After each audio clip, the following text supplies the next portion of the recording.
텐센트가 또 소셜 뉴스 플랫폼인데 레딧을 투자했다는 소식이 있습니다. 아무래도 이제 이 게임 쪽이나 이런 쪽에 이제 콘텐츠가 많이 필요하다 보니까 이런 이제 뉴스 플랫폼에 조금 투자를 하게 되는데요. 전체 한 3억 달러 중에 그중에 이제 절반인 1억 5천 달러를 텐센트가 투자하는 걸로 그렇게 됐습니다.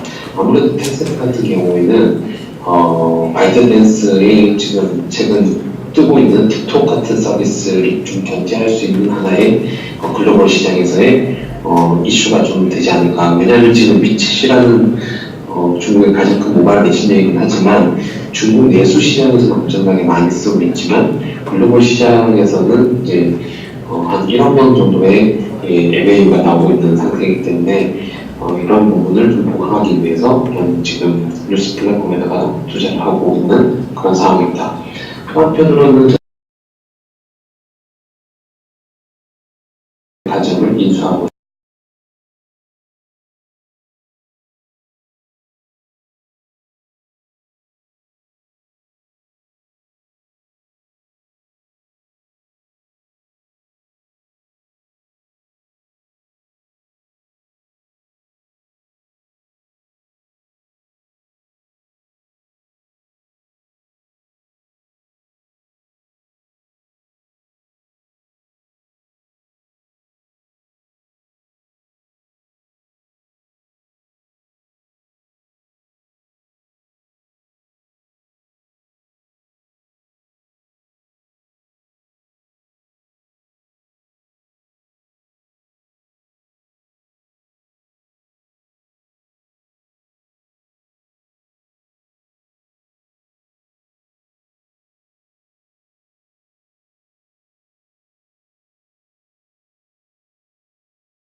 종료되고 난 다음에 제품을 받아보게 되는데 체험존을 통해서 미리 참여자들이 좀 와서 제품을 좀 경험을 해보고 피드백도 주고 좋으면 펀딩에 참여하는 그런 새로운 프로세스를 통해서 펀딩을 진행을 하셨습니다.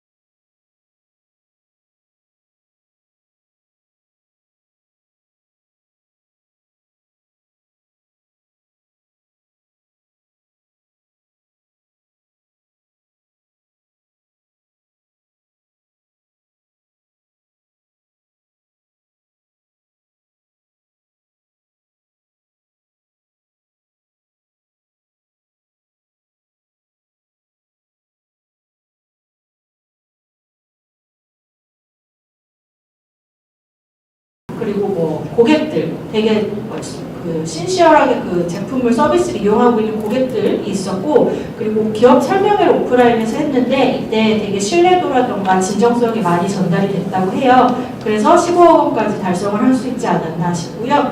투자형 크라우드 펀딩은 계속해서 활성화가 되고 있습니다.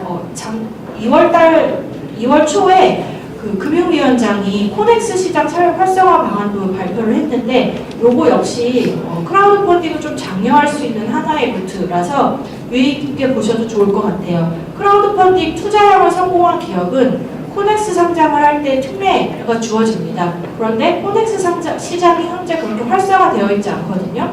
그래서 정부에서 코넥스 시장을 활성화시키겠다라고 발표를 한 거는 다시 단계로 돌아가 보면 크라우드 펀딩 활성화랑도 연계가 될 것 같아요. 그래서 그렇게 이해를 하시면 될 것 같고요. 자세한 내용 참고하시면 될 것 같습니다. 그리고 추가적으로 좀 정리를 해왔어요. P2P 쪽 분야는 투자자 보호에 대한 지속적인 방안이 계속 런칭이 되고 있고요.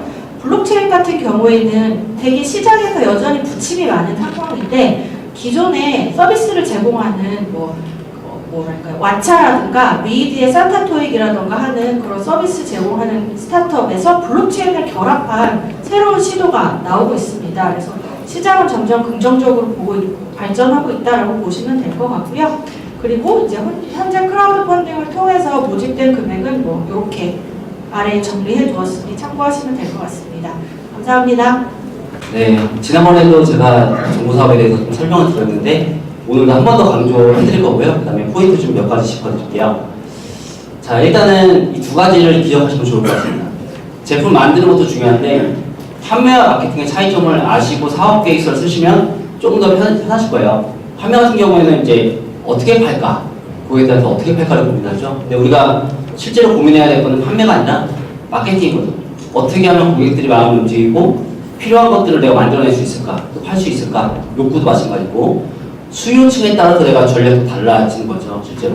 그래서 여러분들께서 판매하는 거 이외에도 마케팅을 조금 더 고민하고 쓰신다면은 더 좋을 것 같아요. 왜냐면 사업 계획서의 방향이 이제는 개발 사업보다는 좀 더 사업화, 뭔가 글로벌로 나가고 좀 더 이제 진행되고 있는 스타트업에게 지원해주는 그런 자금들이 더 늘어나고 있는 실정이에요. 그래서 한 번 더 체킹하시면 좋을 것 같고요. 자, 일단은 제도자 성공 패키지라는 사업이 떴어요. 떠서 지금도 진행 중이고요. 3월 18일까지 마감되는 그런 사업이에요. 최대 6천만 원까지 지원을 해주는데, 이거는 이제 폐업한 경험이 있는 분들이 지원을 할 수 있는 그런 사업이고요. 그 다음에 창성과제, 창업성장 기술개발과제라고 이것도 이제 2월 28일까지 마감이 되지만 그 이후에 3번 정도 더 기회가 더 남아있어요. 이 사업도 체크하시면 최대 4억, 하지만 평균적으로 1.5억에서 2억 정도 지원해주는 그런 사업이고요. 그 다음에 초기 창업 패키지, 이 사업은 예비 창업자는 지원을 못해요. 사업자가 있지만 이제 3년 미만, 나이 제한이 없어요. 이 사업은. 그래서 최대 이제 1억 정도가 나오는데요. 850개사 정도 이제 지원을 해주는 사업이에요. 아마 엄청나게 많이 몰리지 않을까 예상이 되고요. 그 다음에 도약 패키지, 약 3년 넘었다 하시는 분들은 3년에서 7년 사이에게 지원해주는 그런 사업들 1000개사한테 줍니다. 1000개 사면 정말 많이 지원해주는 그런 사업이에요. 자, 일단은 사업 간단하게 소개해드렸고요. 그 다음에 보시다시피 공룡사업 계획서가 나와있죠. 어려워요. 이거 쓰면 이게 다 빈칸이라서 채우기가 굉장히 까다로운데, 이런 부분들을 이제 가이드 잡는다고 하거든요. 내 아이템과 내 어떤 창업 진행 정도에 따라서 가이드하는 연습을 조금 더 하시면 좋을 것 같아요. 그래서 주어진 대로 하지 마시고 좀 변형해도 무관하다라는 거 기억하시고, 보시면 이 앞에 뭐 항목이 있어요. 항목은 변경하시면 안 돼요. 항목대로 심사평가 때문에 이건 변경하지 마시고 그 안에 있는 내용 구성을 바꾸시면 좋을 것 같습니다. 그래서 바꾼다고 한다면 이런 식으로 쓸 수 있겠죠. 보시다시피 내용 구성이 좀 잘 되어 있죠. 그리고 이제 PT 지금 준비하시는 분들 계실 텐데 PT 같은 경우에도 이 한글 쓴 거를 그대로 컨트롤 C 부위에서 쓰시는 분들이 간혹 있어요. 상당수 있는데 그렇게 하지 마시고 이 내용을 기획을 달리 하셔야 됩니다. 그래서 PT까지 간다라고 보면은 경쟁률이 보통 1.5배수 내지 한 2배수거든요. 그래서 거의 다 온 거예요. 그래서 이때는 좀 심혈을 기울이셔가지고 잘 쓰시면 좋을 것 같아요. 그 다음에 제가 심사위원을 진행하는 것은 포인트 짚어드릴게요. 지금 이제 아마 심사를 준비하시는 분들도 더러 계실 거예요. 창업 배경에서는 이제 보편적으로 겪고 있는 문제점인가를 봅니다. 그러니까 내가 만들고 싶어서 만드는 게 아니라 다른 사람들도 고통을 갖고 있는가? 그 문제를 내가 해결할 수 있는가? 가 주된 포인트라고 보시면 될 것 같아요. 두 번째 아이템 속에는 이제 결국 기술력이죠. 내가 기술력을 보유하고 있는가? 그걸 해결할 수 있는 능력이 있는가? 그냥 단순히 나 외주용역 통해서 해결하겠다. 이거는 좀 더 어필할 수 있는 포인트가 좀 줄어드는 것 같아요. 그 다음에 경쟁사인데 이거는 당연히 특허가 들어가겠죠. 유사한 제품, 나와 비슷한 제품들이 많아요, 찾아보면. 근데 그것들과 비교해서 내가 어떤 우위 요소를 갖고 있는가 체크하셔야 되고요. 그 다음에 이제 비즈니스 모델, 가장 많이 물어보는 항목 중에 하나예요. 그래서 결론적으로 좋은 건 알겠는데 어떻게 돈 버실 거예요? 라는 질문이 많이 나오죠. 그래서 크게 생각하지 마시고요. 처음 매출, 뭐 500원, 만 원도 상관없어요. 처음 매출을 시장에서 어떻게 벌 것인가 그 방법을 시나리오로 좀 설명하시면 좋을 것 같아요. 다음으로 이제 시장 진입도 이제 밑에 보시면은 이제 테스트한 어떤 고객이라든가 그 시장 매력도가 있습니다. 뭐 시장 키파가 크다고 좋은 건 또 아닌 것 같아요. 그래서 시장 키파가 좀 작아도 이 시장은 굉장히 매력 있다, 괜찮다, 고객들이 내 아이템을 정말 필요로 하고 있다. 그 수요에 대해서 분석하시면 좋을 것 같고요. 마케팅 같은 경우에도 이제 뭐 그럼 얼마에 팔 거냐, 그럼 가격을 정한 기준점이 뭐냐 이런 것들 물어보고요. 그다음에 시기별, 예상별 마케팅 전략이 다 달라지죠. 그래서 그런 것들도 언급하시면 좋습니다.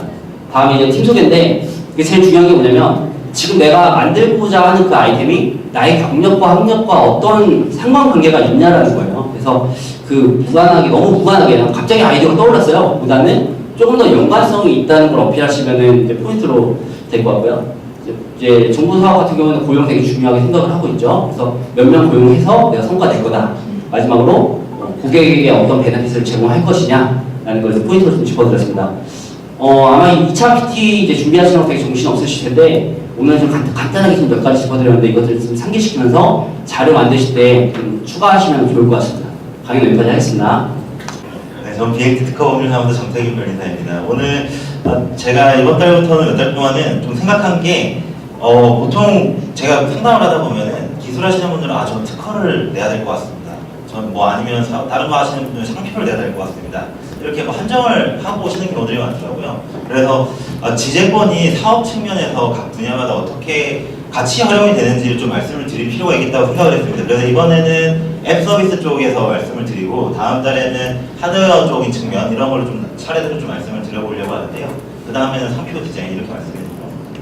일단 제목부터 다시. 네, 제목 보시면은 앱 서비스에서 UI UX를 보호하는 전략입니다.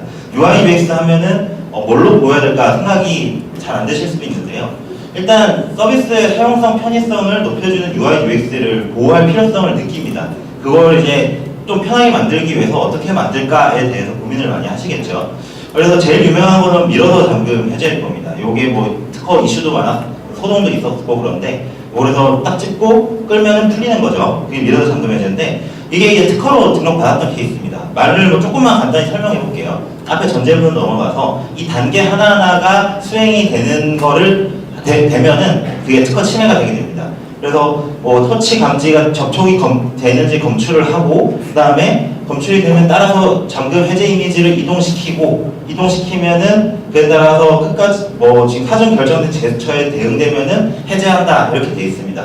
그 다음에는 그 사전 결정된 제스처에 대응하지 않으면은 해제되지 않는다라고 돼 있거든요. 마지막 단계는 크게 중요하지 않고요. 뭐 이런 거를 이제 변리사들이 상담을 하면서 특허를 출원하게 됩니다. 이 인터페이스가 특징이 있다라고 하면 이런 게 특허를 쓰는데요.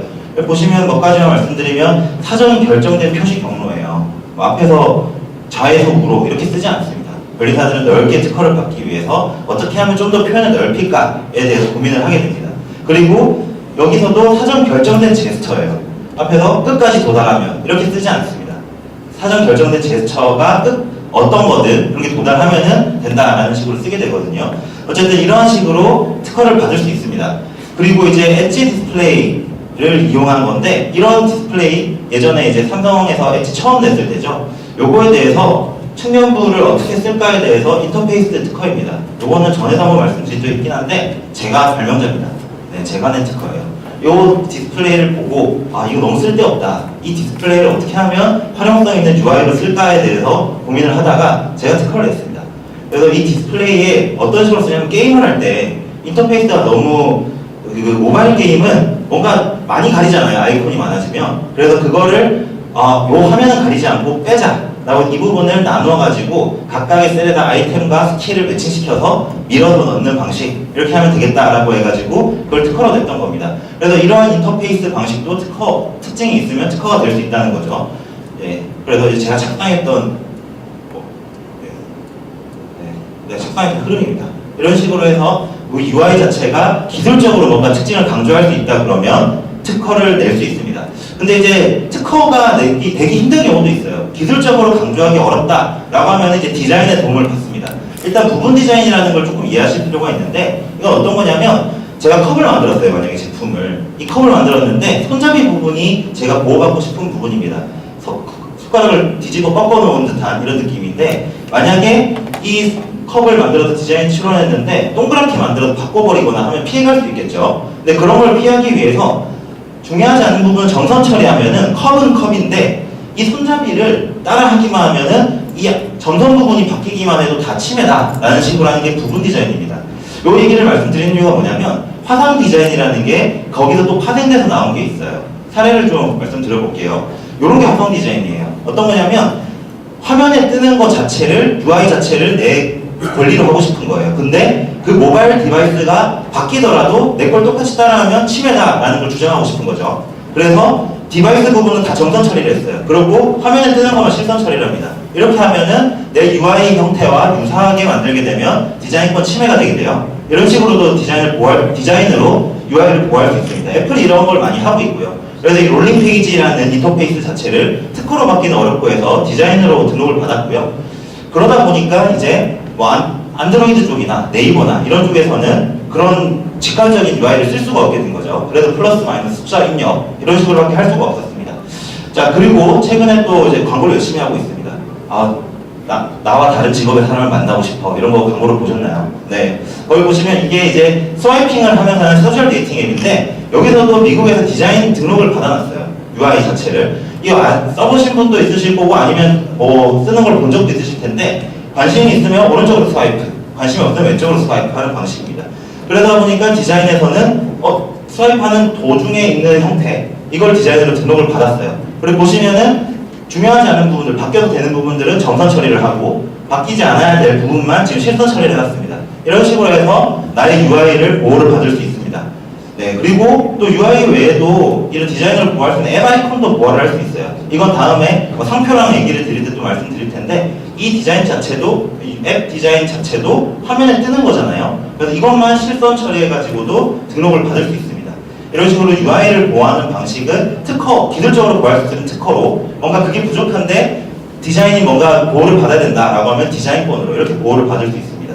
네, 이상으로 발표 마치겠습니다. 감사합니다. 제가 마지막 영상을 해서 다들 집중력이 떨어지셨을 것 같아서 일단 자극적으로 제목을 적어봤고요. 흔히 말해서 촉이라고 하죠. 제가 그 촉이라는 게 저희가 인생을 살아가면서 빅데이터가 작용하는 과정이 촉이라고 생각해요. 근데 저는 이원형 프로젝트를 보면 그런 촉이 발생합니다. 작용하고 이건 망할 것 같은데? 이건 잘 될 것 같은데? 근데 이 망할 것 같은 거를 전 더 많이 봤어요. 왜냐하면 전 업계 2위니까 망하는 프로젝트 더 많이 올라오거든요. 그래서 제가 이 망하는 프로젝트들을 관통하는 큰 세 가지 키워드가 있더라고요. 오늘 딱 5분만 짧게 그 세 가지 키워드 말씀드리겠습니다. 가장 망하는 프로젝트 중 첫 번째로 범한 실수가 최대한 많은 사람들을 만족시키려고 하는 제품이에요. 이 제품 같은 경우는 마우스 장패드 제품이었을까요? 이거는 푸시업 바 제품이었습니다. 이 푸시업 바 매트도 되는 김에 평상시 사용하지 않을 때 장패드도 사용한다라고 얘기를 하는 거죠. 근데 이 제품 같은 경우는 너무 많은 대중을 만족시키려 했기 때문에 펀딩이 잘 성공하지 못했어요. 뾰족해야 대박이라는 풍선을 크라우드 펀딩에서 터뜨릴 수 있습니다. 요즘에 리워딩 크라우드 펀딩은 정말 엄청 많이 하고 좋은 제품이 너무 많이 나와요. 그래서 우리 제품은 좀 더 뾰족해야 돼요. 걔네들보다. 뾰족하려면 좀 더 작은 타겟에게 어떤 라이프 스타일을 어떻게 자는지 매우 중요한데 이거 한 가지는 기억해 주셔야 돼요. 25세에서 34세를 설득하지 못하면 크라우드 펀딩에서 실패합니다. 네. 그거를 토대로 정말 뾰족하게 제품을 만들어서 대박이라는 풍선을 터뜨릴 수 있는 프로젝트를 만드실 수 있기를 기도하겠습니다. 자, 누가 봐도 우리 제품은 이해할 수 있다고 생각해요. 대표님들은 맨날 이 제품 보고 스토리 보고 저한테 만나서 맨날 얘기해주고 하시니까 저도 이해해요. 제품, 서비스 다 이해하는데 대중들은 절대 이해하지 못해요. 저희 크라우디의 데이터를 말씀드리면 정말 잘 되고 있는 프로젝트 기준으로 10명이 들어왔을 때 단 한 명만이 프로젝트를 전체를 살펴봅니다. 5명은 반도 안 읽고 이탈해요. 그 얘기는 대중들은 우리 크라우드 펀딩 스토리를 대표님들과 저만큼 관심 있게 보지 않습니다. 그래서 그 5명이 이탈하지 않게 그 전에 설득을 해야 돼요. 그러려면 원래 이미지가 있었는데 이거는 이미지가 아니라 이런 GIF나 영상 같은 컨텐츠가 필수로 필요하다고 합니다. 이런 컨텐츠가 있을 경우 이탈률이 줄어들고 이런 컨텐츠가 있을 때 실제 펀딩 참여율이 올라가는 걸 데이터로 확인을 했기 때문에 이런 컨텐츠들을 반드시 준비하는 것이 필수입니다. 네, 움직이는 컨텐츠는 이제 리워드형 크라우드 펀딩은 선택이 아닌 필수예요. 이게 없으면 사람들이 읽지 않고 이탈하고 끝까지 절대 읽지 않고 재미없어서 나가요. 사진과 설명글은 우리들도 잘 안 읽는데 영상이나 GIF는 유심히 보고 좀 더 강한 설득력을 갖고 있습니다. 세 번째는 프로젝트 올리고 기도하고 계시거나 트래픽을 위한 광고를 하세요. 기도하면 절대 안 되고 광고를 할 때도 트래픽만 위한 광고를 하시면 안 돼요. 자, 리워드형 크라우드 펀딩 요즘에 필수 코스가 됐죠. 사전 공개를 필수로 진행하고 실제 프로젝트를 시작합니다. 왜냐하면 초반 트래픽이 중요하기 때문에 초반 트래픽이 없으면 알고리즘상 펀딩이 상에 노출되기 힘들고 그렇게 되면 펀딩이 성공하기 힘들어요. 너무 많은 프로젝트가 있어서. 그래서 사전 등록을 많이들 진행하시는데 힘들게 모은 사전 등록자들이 10명 중에 2명만 참여하고 8명이 떠나가요. 이 8명을 어떻게 꼬시느냐. 첫 번째로 사전 등록을 하신 분들은 좀 더 좋은 혜택을 드리는 이런 이벤트를 기획하는 겁니다. 실제로 이렇게 했을 때 0.5명 정도가 더 참여를 하셨어요. 만약에 20% 전환율인데 25%까지 올라간다. 1000명인데 200명이 할 걸 250명이 한다. 이렇게 생각하면 좀 의미 있는 이벤트입니다. 두 번째로는 와디즈에서 하고 있는 48시간 리워드, 그리고 크라우디에서 하고 있는 1시간 타임들 리워드예요.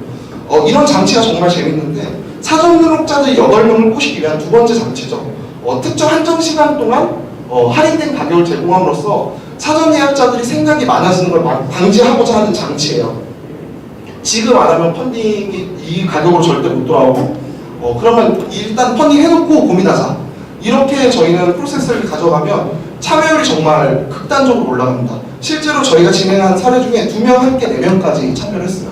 즉 20% 전환율이 40%까지 올라갔다는 거죠. 그럼 1000명이 했을 때 200명 하고 200명이 아니라 이런 이벤트를 하면 400명이 하게 됩니다. 이런 장치들이 정말 중요한 게 2천만 원으로 시작할 게 4천만 원으로 시작할 수 있어요. 그러면 좀 더 많은 사람들의 관심과 그리고 크라우드 펀딩 플랫폼에 관심을 입을 수 있기 때문에 좀 더 이런 장치를 효과적으로 활용할 수 있었으면 좋겠습니다. 트래픽을 몰릴 때 결국 이를 전환시키는 것이 가장 중요해요. 전환시키는 장치를 효과적으로 어떻게 하실지 고민해 주셨으면 좋겠습니다. 저같이 친절한 PA 많지 않기 때문에 이런 것들을 좀 찬찬히 아시고 플랫폼이 요구하지 않아도 알아서 먼저 이벤트 하고 싶다. 48시간 한정, 1시간 타임들 하고 싶다 말씀하세요. 그러면 플랫폼 입장에서 안 할 이유가 전혀 없거든요. 이런 거 일단 아시고 진행하시면 좀 더 성공적인, 제가 부정적인 축에 걸리지 않는 리워드 프로젝트를 진행하실 수 있습니다. 감사합니다. 크라우드 김범수였습니다. 네, 안녕하십니까. 패스로 거의 4, 5년째 발표를 하고 있는데 최근 들어서 출석률이 좀 낮아서 죄송합니다. 근데 제가 하고 있는 4, 5년 동안 제가 처음 했을 때 2014년 정도에 비하면 스타트업계에는 참 상점벽해와 같이 많은 발전이 있었던 것 같습니다. 그동안 이렇게 섹션별로 나눠서 했는데요. 작년부터는 어떤 이론적인 설명을 드리는 것은 별로 의미가 없고 실제로 제가 투자 계약이나 또 했던 계약서 위주로 설명을 드리고 있습니다. 사업 추진할 때 법률 이슈들은 이런 게 있고 또 회사를 고려했을 때 처음에 소유권, 정유권, 통제권 이런 것들을 고려해야 되는데 우리는 지금 이제 소유권 회사는 누가 주인인가에 대해서 주로 지난번부터 말씀을 드리고 있어요. 회사의 주인, 주식회사의 주인은 주주죠. 다시 말해서 처음에 주주가 되려면 주식회사를 설립할 때 자본금을 내야 됩니다. 여러분 회사 설립 어떻게 하냐? 요즘 인터넷에 보시면 뭐 회사 주식회사 설립 대행해주는 스타트업도 있죠. 처음에 자본금 얼마 내고 단돈 5만 원, 만 원도 가능합니다. 만 원을 내고 회사를 설립할 수 있습니다. 그럼 단돈 만 원을 낸 그 사람이 회사의 주주인 거예요. 그런데 스타트업에는 어떤 게 있냐? 일반 주식회사는 어떤 게 있냐면 스톡 옵션이라는 게 있어요. 스톡 옵션 들어보셨죠? 이 사람은 회사를 설립할 때 돈을 낸 사람이 아닙니다. 회사에서 열심히 일한 근로자 내지는 뭐 임원들인데 이 사람들이 스톡 옵션이라는 주고 스톡 옵션으로 엄청난 돈을 벌었다라는 얘기를 들어보셨어요. 스톡 옵션이라는 법이 어떻게 되어 있냐? 이렇게 되어 있으면 3법에 회사의 설립, 경영, 기술 혁신에 기여하거나 기여할 수 있는 이사, 감사, 피용자에게 주식 매수 선택권, 주식을 매수할 것을 선택할 수 있는 권리를 준다는 겁니다. 다시 말해서 이 선택권이라는 것이기 때문에 자기가 주식을 매수할 것을 선택할 수도 있고 안 할 수도 있습니다. 내가 이 주식을 샀을 때 이익이 되면 선택하는 거고 이익이 안 되면 선택 안 하겠죠. 그러면 주식을 산다는 건 이 옵션을 행사한다는 건 주식을 살 수 있다는 권리고 결국 내 이 옵션을 선택했을 때 주식을 살 수 있는 주식 대금을 내야 됩니다. 근데 그 대금이 실제 주가, 예를 들면 삼성전자가 지금 주가가 50만 원, 5만 원인가요? 그때 삼성전자 주식을 만 원에 살 수 있다는 권리가 있다고 칩시다. 그럼 당장 만 원을 내고 삼성전자 주식을 사겠죠. 근데 법에 보면 주식 매수 선택권을 이사, 감사, 피용자로 되어 있는데 다 줄 수 있는 건 아닙니다. 보면 1개월 벌면 주식을 제외한 발행 주식 총수의 10% 이상을 가진 주주. 여기서 여러분 중대한 문제가 됩니다. 여러분이 창업을 했는데 당연히 창업주는 지분율이 10% 이상인 경우가 대부분입니다. 그럼 그 사람이 뭐 이사, 감사 어떤 걸 주라도 그 사람한테는 주식 매수 선택권을 줄 수가 없어요. 이 부분을 잘 아셔야 돼요. 그러니까 어떤 사람이 자기가 뭐 상당한 주주인데 스톡옵션을 달라 이런 얘기하는 경우가 많은데 진짜 이거 불가능한 거예요. 두 번째는 이사, 감사에 뭐 중요한 사실상 영향을 행사하는 자라고 해서 뒤에 계신 회장님을 말하는 건데, 그리고 3번은 이 사람들의 가족들, 이 스톡옵션을 받을 수 없습니다. 근데 이제 스타트업은 보면 대부분 또 벤처기업으로 인증을 받는 경우가 많습니다. 그러니까 아까 말씀드린 것처럼 이 주식 매수 선택권은 통상적인 주식회사에서는 전체 주의 10%를 받을 수 있어요. 근데 벤처기업 육성 특별 특수법에 보면 또 이 주식 매수 선택권 부여 고항이 50%까지 나요. 이 말은 무슨 말이냐? 여러분 회사가 벤처기업에 인증을 받으면 사람들을 모집해서 스톡옵션을 많이 뿌릴 수 있다. 내가 스톡옵션 줄 테니까 당장은 우리 회사가 돈 없지만 잘 되면 스톡옵션 지금 갖고 있는 자본의 이 주식의 반을 스톡옵션을 줄 수 있는 이 한도가 있습니다. 이건 회사 일하시는 분 입장에서는 솔깃하죠. 하지만 투자자 입장에서는 어떨까요? 내가 이 회사에 10% 투자를 했습니다. 근데 갑자기 스톡옵션이 남발해가지고 주식 전체가 늘어나버려요. 내 10%가 갑자기 5%, 2, 3%가 될 수도 있겠죠. 회사 투자자 입장에서는 사실은 벤처기업이 이렇게 주식 매수 선택권을 많이 주는 것이 반드시 좋은 건 아닙니다. 그리고 그 현행 법에 보면 주권 상장법인 상장회사는 또 15%까지 부여가 가능합니다. 여러분들이 주식 사고 파는 그 HTS 사업하는 회사들은 공시를 자주 보시면 그 주식 매수 선택권 부여, 계약 체결, 행사 이런 게 있는데 그 한도는 발행 주식의 10%입니다. 이게 그 계약서 잠깐만 띄워주시겠습니까?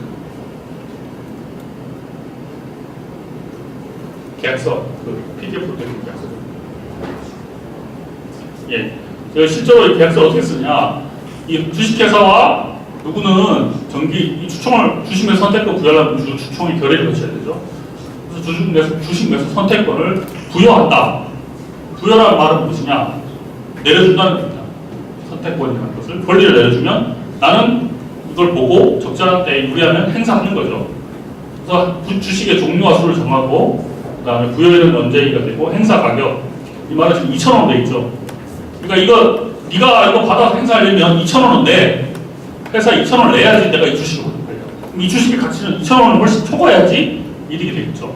근데 실무상은 돈을 안 내고 차액을 정산하는 그 상장회사 주식 차액을 정산하는 경우도 많이 있습니다.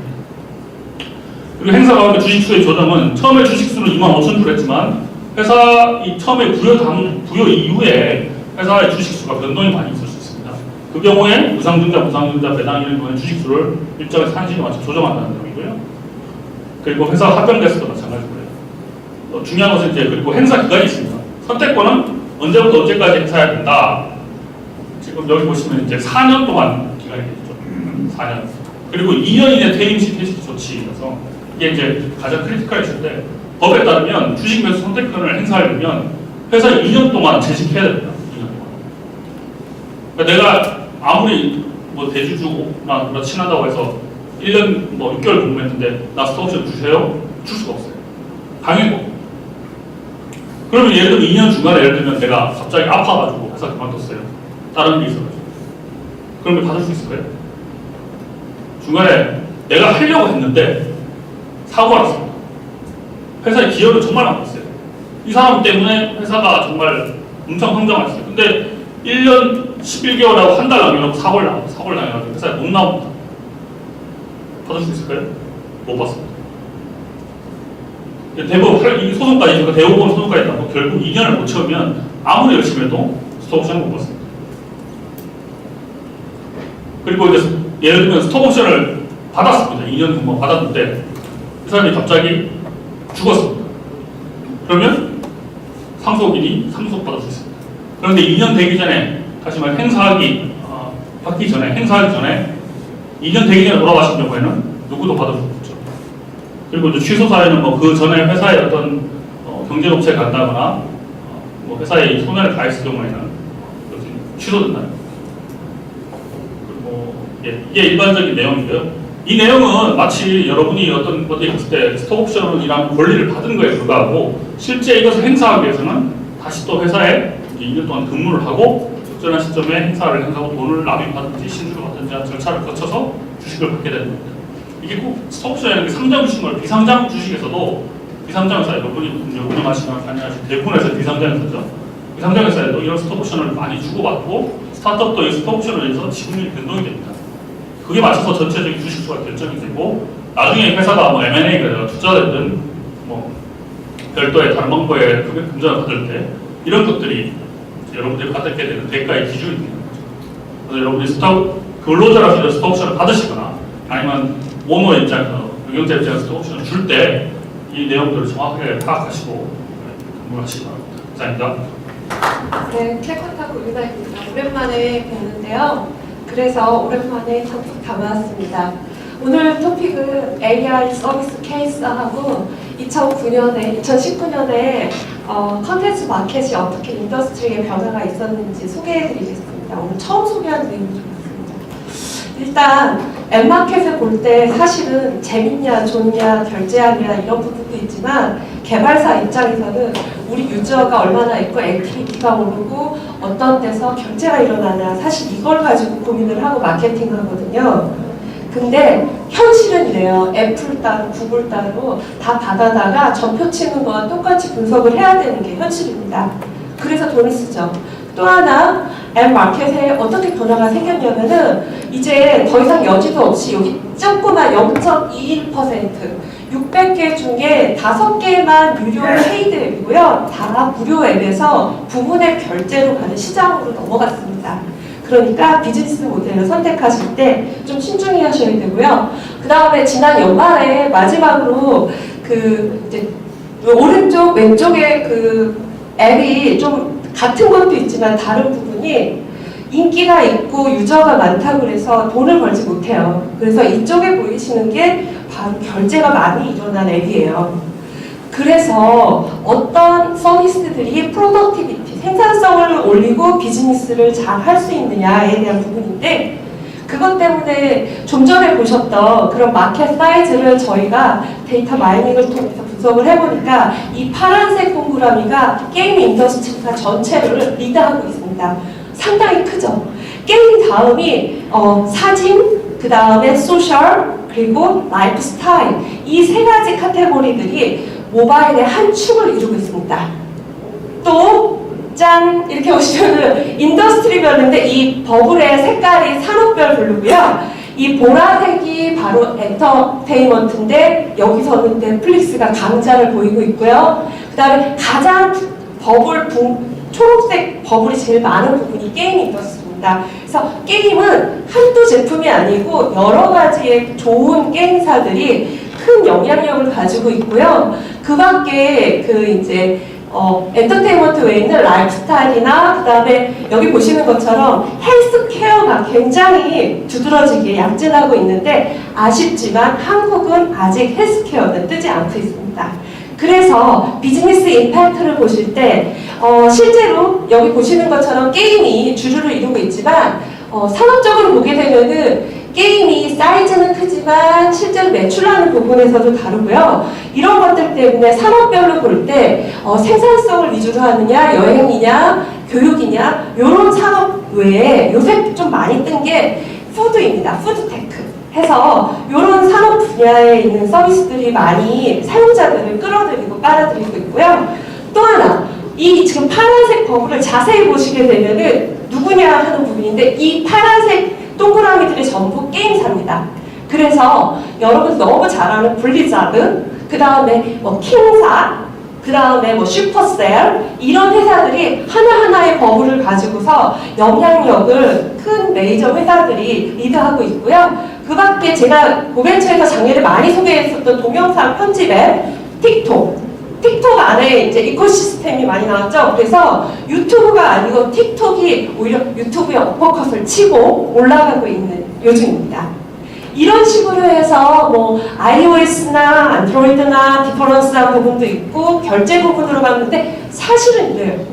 좀 자세히 보게 되면은 왼쪽이 안드로이드, 오른쪽이 앱스토어인데요. 이 각각의 퍼블리셔들이나 제작사들이 어떤 쪽이냐면은 구글이나 넷플릭스, 에픽게임, 슈퍼셀 다 게임, 슈퍼셀하고 에픽은 게임사거든요. 그래서 게임사에서 슈퍼 울트라 서비스가 있는가 하면 그런 구글 같이 플랫폼 사업자, 그 다음에 지금 넷플릭스가 어마어마한 사이즈거든요. 한 번 맛보면 헤어날 수가 없죠. 네, 이런 부분들 때문이고요.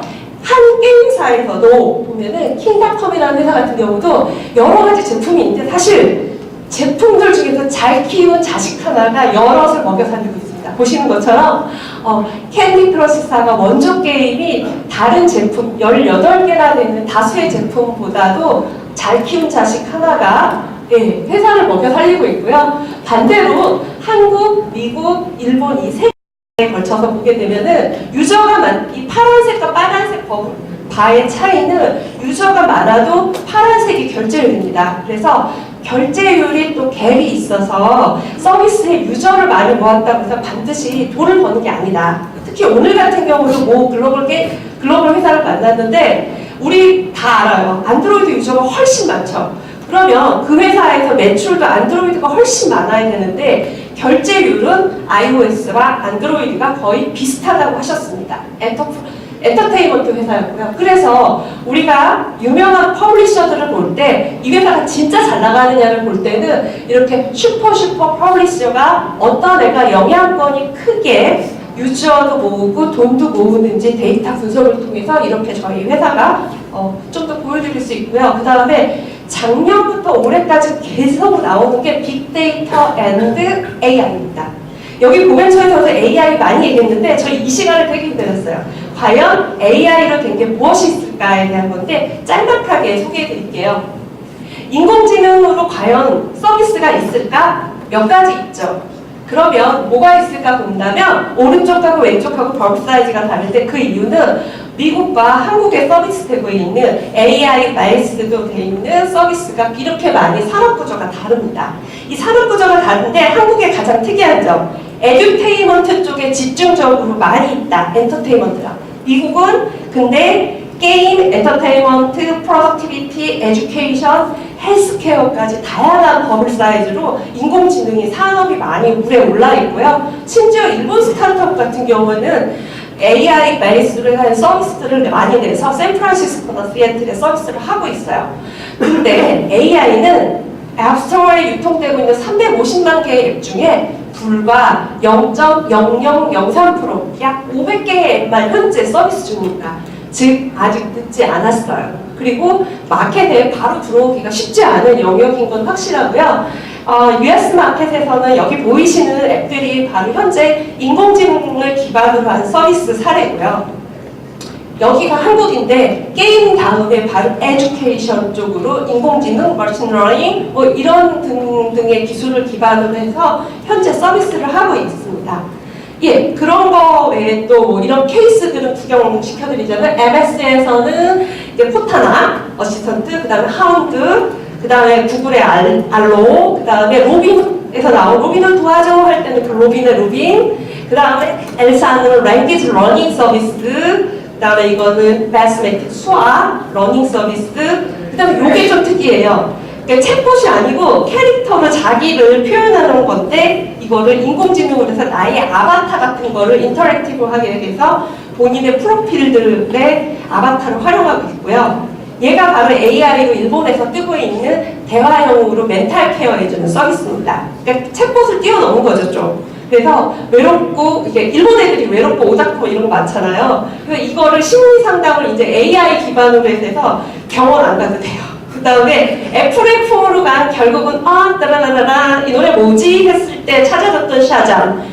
저와 10년을 같이 했는데 결국은 재작년에 애플의 폼으로 갔죠. 얼마냐고요? 4억 달러, 4,300억 원으로 인수된 회사로 해서 최고의 인수금액을 기록을 갱신했고요. 사진을 찍어서 음식을 내면 그 음식이 어떤 음식인지 찾아주는 일본의 구름의 문화에서 나온 이런 앱도 있고요. 메저링, 사이즈고 줄자로 재느냐 화면으로 사진으로 VR로 찍고 이게 몇 센치다 라고 하는데 이 메저링 부분에서 굉장히 많이 발달되어 있습니다.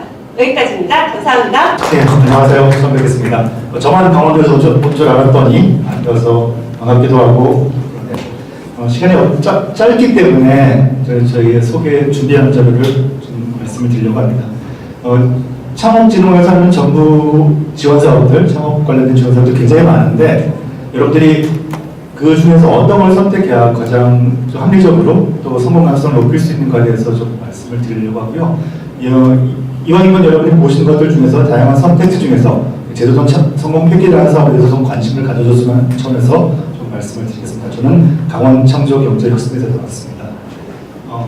여러분들이 물론 창업을 하면서 가장 여러 가지 관심을 갖고 있는 것들이 다양하게 있을 것 같습니다만은 그래도 무엇보다도 제일 중요하게 생각하는 것들 중에 하나는 아무래도 창업지원금, 사업화지원금의 다양한 형태로 불리우지만 과연 내가 이 사업에 선정되면 얼마를 받을 수 있는가 하는 부분일 것 같습니다. 결론부터 말씀드리면 창업 도약 패키지라든가 청년산업산학교 이런 것들은 최대 1억까지도 준다고 하나 결국 실제로 받는 걸 보면 5천만 원을 받는 사람도 있고 물론 1억도 받는 사람이 있습니다만은 평균적으로 굉장히 한 6천만 원대로 정리되는 것이 보통입니다. 그런데 우리 제도전 성공 패키지 같은 경우에는 딱 두 가지입니다. 6천만 원이거나 5천만 원이 4천만 원이거나 그래서 비율도 5대5 혹은 작년 같은 경우는 5대5 정도로 해서 배분이 됐었는데 올해는 조금 더 조정이 있어봤자 4천만 원 받는 사람이 6천만 원 받는 사람이 4 정도 될 것 같습니다. 그러니까 여러분들이 사업 계획을 짤 때 비교적 시행착오를 겪지 않고 한번 세운 계획들을 가지고 준비하는데 크게 문제가 없을 것 같은 사업이 되겠습니다. 두 번째는 확률입니다. 아무리 좋은 사업이 있고 좋은 지원 사업이 있고 또 돈을 많이 준다 한들 내가 선정이 안 되면 다 그림에 떠는 거 아니겠습니까? 제도전 성공 패키지 같은 경우는 물론 한번 창업을 하다 실패한 이런 허들이 존재하지만 그 자격만 해당이 된다면 반드시 이 사업은 좀 긍정적으로 검토를 해주시는 것이 좋을 것 같습니다. 이분이 안 뭐야 이분? 죄송합니다. 제가 시간 체크를 잘 못했는데 빨리 넘어가도록 하겠습니다. 네, 죄송합니다. 그래서 수도권에도 서울과 수원에서 제도전 성공 지원을 하고 있는데요. 강원도로 오시면요. 강원도는 한 3대1 정도의 경쟁률은 똑같습니다. 근데 왜 제가 확률을 말씀드리냐면 대부분의 오시는 분들의 수준이 경기도나 수도권에 비해서 현저하게 낮습니다. 그러니까 여러분들 중에 앱이나 웹 서비스 혹은 소프트웨어 제조 사업을 하신다면 반드시 강원도에서 지원을 보는 것도 나쁘지 않다는 걸 말씀을 드립니다. 물론 자격은 아까 말씀드린 것처럼 폐업한 경력이 있어야 되는데 여러분들이 만약 지금 사업을 유지하고 있는데 이런 사업이라면 2차도 있습니다. 6월달에 제 모집하니까 그 전에 폐업을 하시고 2차 때 지원하실 방법도 있을 것 같습니다. 그리고 저는 원주에서 왔습니다. 원주가 멀다고 생각하는데요. 사실은 일산보다 가깝습니다. 제가 오늘 일산을 갔다가 일산을 다시 이쪽으로 왔는데요. 1시간 반 이내에 충분히 원주를 갈 수 있고요. 오히려 더 가깝다는 거 말씀을 드리고요. 주관기관을 선택할 때 반드시 강원 창조경제혁신단을 선택해 주셔야 저를 만나뵐 수 있습니다. 고맙습니다.